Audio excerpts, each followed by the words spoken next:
bush frogs, a new species discovered only a few months ago by local residents, are around here somewhere. They're leading us to the right spot, past poisonous snakes and other reptiles.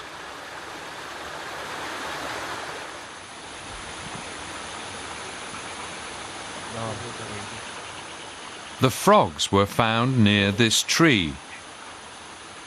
And there they are. They've been given the name platymantis, and they're tiny, the size of a fingernail. Bernd Markus Liss of the German International Aid Agency GIZ is thrilled. The tiny frog is another argument in favour of preserving the rainforest. The frogs have lived here undiscovered for hundreds of years, and that means there probably are more undiscovered animal species here. Liss wants to help make sure the rainforest in the Philippines survives.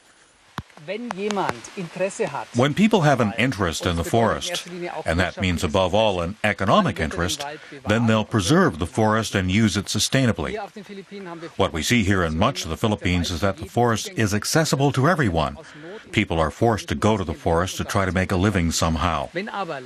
But when they're given land use rights, and when sensible arrangements are made for the use of that land with clear rules, that helps motivate people.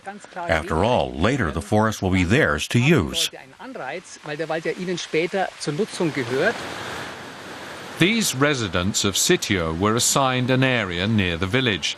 They can cultivate fruit there and are even permitted to cut down a tree or two. In return, they have to replant parts of the rainforest that have been clear-cut. This tree, which was planted 3 years ago, is almost 3 meters tall. This will be a lovely forest again someday. Many of the families have lived off the rainforest for generations, but meanwhile the rainforest has nearly disappeared, so local residents have been forced to learn new ways to survive. When I was young, my parents chopped down trees, just like all the families here. That's how we survived. Later, we began planting coconut trees and sold the coconuts. We needed the money for food. Now we're trying to repair the damage by planting trees. Selling the wood from one of the large trees could feed a family for a year. It's a real temptation, but the village residents keep close watch. We've got a very good overview from here, and the people here pay attention and know exactly what's going on. They can also hear if anyone starts chopping with an axe or takes a chainsaw to one of the trees. Anyone who cuts down a tree is punished by the village. The system is working. In recent months, no one has broken the village rules. So there will be some compensation. The work in the forest helps the people of Sitio earn a living.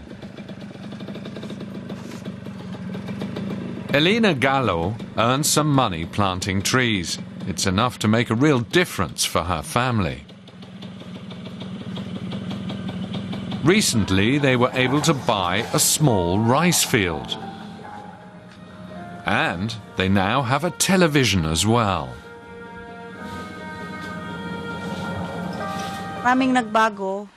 A lot has changed for us. Before, I was just a housewife. Now I work planting trees almost every day. With the money I earn, we've been able to renovate our house. It used to be just a wooden shack. Now we have stone walls and a new sofa and everything. And we're sending our oldest daughter to school. She graduated in 2010 and now she's at university in Tacloban, the provincial capital.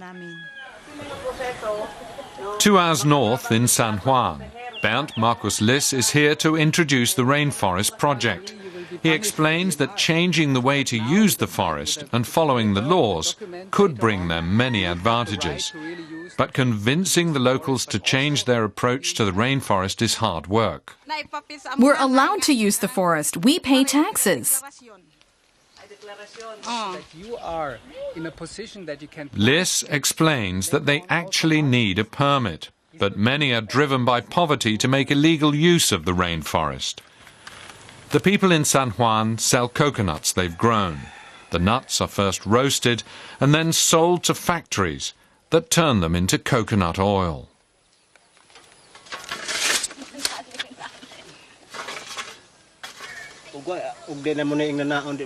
We have to do it like this, otherwise we can't sell the coconuts.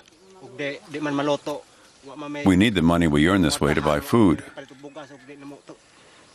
Protecting the rainforest hasn't been a priority for us.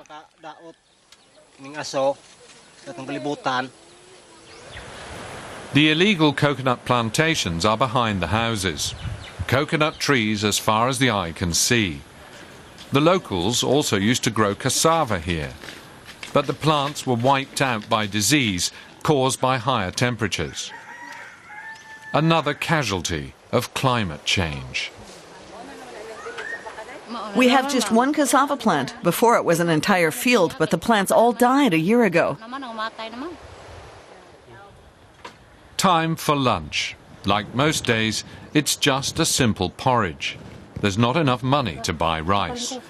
The family may soon be able to take part in the forest protection project. Their village is applying for its own rainforest plot to be cultivated legally.